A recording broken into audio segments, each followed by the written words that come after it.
But just imagine if every time you had a conflict, you didn't have to wait 2 weeks to have the makeup sex.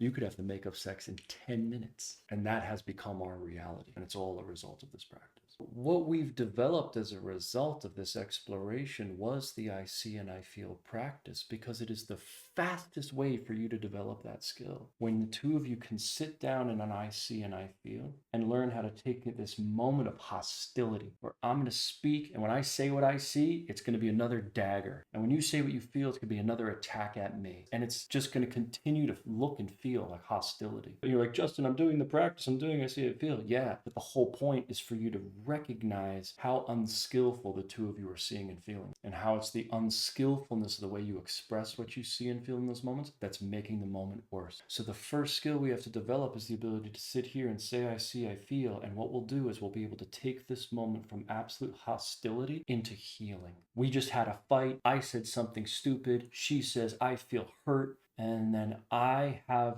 the maturity to say, I see you're hurting because I yelled at you earlier. Just that demonstration of awareness creates an opening for healing to take place. Suddenly she starts to feel seen. And if she's able to stay in the present moment, she'll be able to receive what I'm saying. If she can't be present, she'll say, I feel mad because you did that again. And she'll just keep pointing at the previous moment. So the discipline for both of us is, I'm going to be here in this moment. And I bring that awareness. And I say, I see you're hurting because I screamed at you earlier. What she's going to do is she's going to take a breath and receive that seeing. And then she might say next, I feel seen.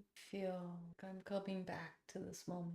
I see all the ways that I hurt you. I see what I put you through, even when I don't mean it. And it breaks my heart. I feel close to you. I see the woman I love and I want to protect. I want to take care of you. I see that you're just trying to love me. This is great. We're getting to unconditional love. But now can you bring your sexuality? And in this moment, what London will do the moment she starts to open is she will lean back and wrap her legs around me. In that moment, the invitation came for our bodies to reconnect. And now we're suddenly making love. So that's the process. We have to train our ability to see and feel. We have to keep breathing through the moment. We have to be present with what is here right now and let go of the ego that's trying to be right, justify, or defend itself, or say, you need to be punished. That will get us nowhere in love, because that's not unconditional love. But when we show up in this way and we keep opening to the moment, lovemaking is available on the other side of every conflict.